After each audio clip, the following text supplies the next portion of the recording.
Sementara itu pada sidang lanjutan dalam kasus dugaan suap dan perintangan penyidikan oleh Hasto Kristianto, Jaksa Penuntut Umum KPK menghadirkan Saiful Bahri, mantan staf Hasto sebagai saksi. Berarti komunikasi ini tadi ada 600, yang 200 dipakai untuk DP penghijauan dulu ini nggak ada hubungannya sama sekali dengan pemberian ke Wahyu Setiawan. Sidang lanjutan dengan agenda pembuktian Jaksa Penuntut Umum pada Komisi Pemberantasan Korupsi menghadirkan dua orang saksi. Salah satunya adalah Saiful Bahri, saksi kunci yang merupakan kader PDIP sekaligus mantan staf Hasto. Dalam sidang, kuasa hukum Sekjen PDIP Hasto Kristianto, Febri Diansyah, menyoroti sejumlah kontradiksi dalam kesaksian Saiful Bahri. Menurut Febri, maksud kami, pernyataan Saiful tidak selaras dengan keterangan dari 13 saksi yang telah diperiksa sebelumnya. Febri juga mengklaim kliennya tidak memberi arahan untuk adanya suap dalam rangka meloloskan Harun Masiku sebagai anggota DPR lewat mekanisme pergantian antar waktu. Berikutnya, Pak. Kami mencatat cukup banyak pertentangan dan kontradiksi dengan keterangan saksi-saksi yang lain yang sudah diperiksa sebelumnya. Ada 13 orang saksi yang sudah diperiksa sebelumnya dari berbagai unsur dan kami mengidentifikasi cukup banyak pertentangan-pertentangan tersebut.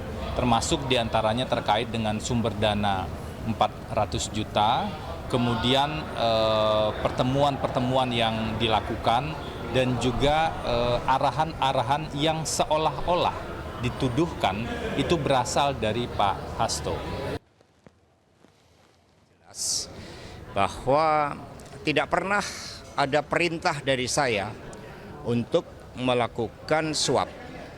Bahkan saya memberikan teguran keras ketika mendengar hal tersebut, adanya permintaan dana kepada saudara Harun Masiku, dan juga tidak semua dilaporkan kepada saya karena aspek-aspek yang menjadi tanggung jawab Sekjen adalah hal-hal yang strategis, dan keputusan dari DPP PD Perjuangan adalah keputusan yang bersifat konstitusional, dan itu juga diakui oleh saudara terdakwa, oleh saudara saksi, dan yang sangat penting adalah tidak ada dana dari saya, di mana saudara saksi Saiful Bahri tadi sudah menegaskan bahwa keseluruhan dana 1,25 miliar itu berasal dari saudara Harun Masiku.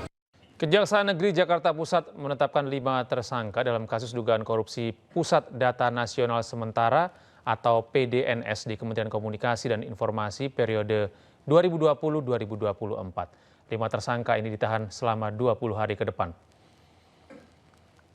Dengan menggunakan rompi tahanan, para tersangka digiring keluar kantor Kejaksaan Negeri Jakarta Pusat untuk dibawa ke rumah tahanan. Dari 5 tersangka, 3 diantaranya adalah pejabat Kominfo, yakni Direktur Jenderal Aplikasi Informatika Pemerintahan Kementerian Komunikasi dan Informatika periode 2016-2024, Samuel Abrizani Pangarepan.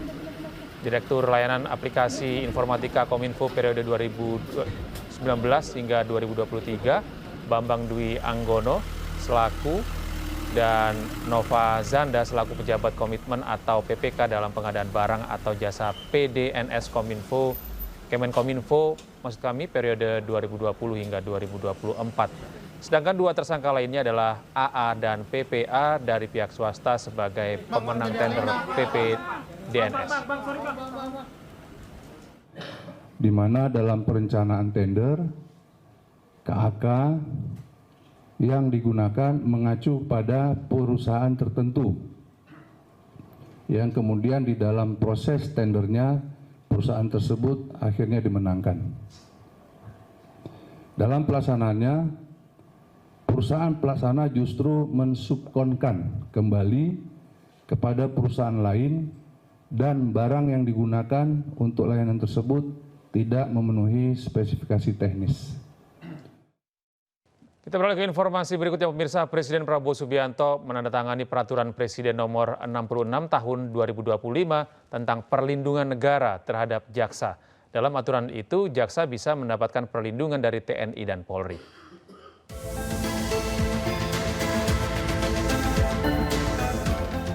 Presiden Prabowo Subianto bersama Mensesnek Prasetyo Hadi telah menandatangani Perpres 66 tahun 2025 tentang perlindungan negara terhadap jaksa dalam melaksanakan tugas dan fungsi Kejaksaan RI pada 21 Mei 2025. Pada Perpres 66 tahun 2025 tersebut menyebutkan bahwa jaksa dalam melaksanakan tugas dan fungsi harus bebas dari ancaman, intimidasi, dan tekanan dari pihak manapun. Lebih lanjut dalam pasal 6 Perpres 66 tahun 2025 mengatur 6 jenis perlindungan yang akan didapatkan jaksa. Keenam perlindungan itu adalah perlindungan atas keamanan pribadi, perlindungan tempat tinggal, perlindungan pada tempat kediaman baru atau rumah aman, perlindungan terhadap harta benda, perlindungan terhadap kerahasiaan identitas, serta perlindungan lain sesuai dengan kondisi dan kebutuhan. Kepala Komunikasi Kepresidenan Hasan Nasbi menyebut bahwa Perpres 66 tahun 2025 merupakan bentuk perlindungan negara terhadap para jaksa, terutama jaksa-jaksa yang menangani kasus yang berat. Ia menyebut perlindungan terhadap jaksa dan keluarganya diberikan oleh kepolisian, sementara perlindungan institusi termasuk di dalamnya penjagaan kejaksaan akan dilakukan oleh TNI. Kita pun sudah dapat Perpres nomor 66 tahun 2025. Isinya itu adalah perlindungan negara terhadap jaksa. Jadi kalau untuk pribadi-pribadi jaksa, keluarga jaksa, itu perlindungannya dimintakan ke kepolisian. Kalau untuk institusi, menjaga kejaksaan dan mendampingi kejaksaan ketika melakukan tugas di lapangan, itu dimintakan kepada TNI. Jadi ini lebih ke bentuk perlindungan negara terhadap jaksa-jaksa yang bertugas, terutama jaksa-jaksa yang membongkar kejahatan-kejahatan yang sangat besar. Sehingga mungkin ada ancaman bahaya buat kami para jaksa.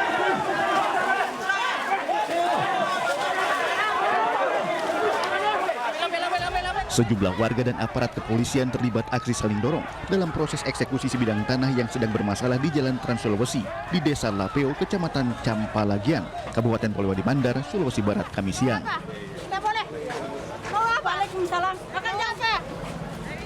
Warga menolak proses eksekusi dan berusaha mengadang ratusan personel gabungan polisi serta BRIMOB. Namun situasi yang memanas memaksa petugas melakukan tindakan tegas. Sejumlah warga yang diduga menjadi provokator langsung diamankan oleh petugas.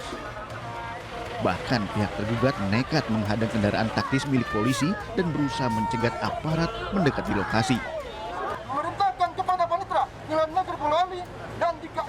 Selama 2 jam perlawanan, warga dengan aparat berakhir setelah pihak Pengadilan Negeri Polewali Mandar membacakan putusan eksekusi di tanah sengketa sejak tahun 2006 silam antara pihak penggugat Nur Cahyo dan tergugat Hasanuddin Pilings. Sengketa dari tahun 2006 dan berhasil kita eksekusi pada hari ini. Seperti kita bisa lihat, alat berat sedang melakukan pembongkaran.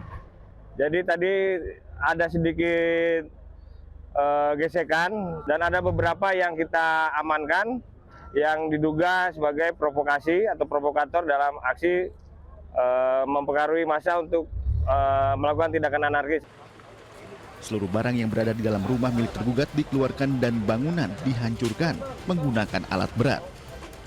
Situasi berangsur kondusif namun penjagaan masih dilakukan untuk menghindari bentrokan susulan. Dari Polewali Mandar, Sulawesi Barat, Uzair Zainal melaporkan. Pemirsa, laporan Ridwan Kamil terhadap Lisa Mariana naik ke tahap penyidikan. Polisi akan memeriksa pihak-pihak yang diduga memiliki hubungan dengan kasus Ridwan Kamil tersebut.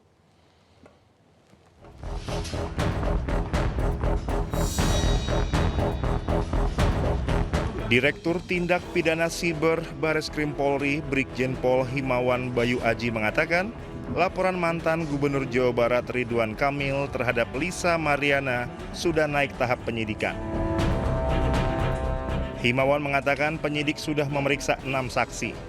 Ia pun mengaku penyidik akan melakukan pemeriksaan dalam waktu dekat yang melibatkan mantan wali kota Bandung ini. 6 saksi sudah dilakukan pemeriksaan sementara. Ya, nanti ini masih berlanjut. Apakah benar benar kasusnya sudah naik tahap penyidikan, Pak? Padir izin Padir. Sudah status penyidikan. Ya. Oke, sementara itu ya. Apakah Lisa Mariana sudah diperiksa, Pak? Ya Pak, Lisa Mariana sudah apakah salah satu, Pak? Dalam waktu dekat nanti akan dilakukan pemeriksaan kepada semua yang berhubungan dengan case ini. Pak, tapi apa sih Pak alasannya sampai sekarang Lisa Mariana belum Ya, nanti dari hasil penyidikan baru bisa. Ya. Sebelumnya, wanita bernama Lisa Mariana mengunggah tangkapan layar percakapan pribadinya dengan seseorang yang diduga Ridwan Kamil pada 26 Maret 2025. Dalam unggahan tersebut, Lisa berusaha menghubungi orang yang diduga sebagai Ridwan Kamil dan mengeklaim mengandung anaknya. Hal itu memicu persepsi perselingkuhan antara Ridwan Kamil dan Lisa yang menjadi awal mula dugaan pencemaran nama baik Ridwan Kamil. Ridwan Kamil pun mengklarifikasi bahwa permasalahannya dengan Lisa sudah selesai 4 tahun lalu dengan bukti akurat tidak terbantah. Tim Liputan iNews melaporkan.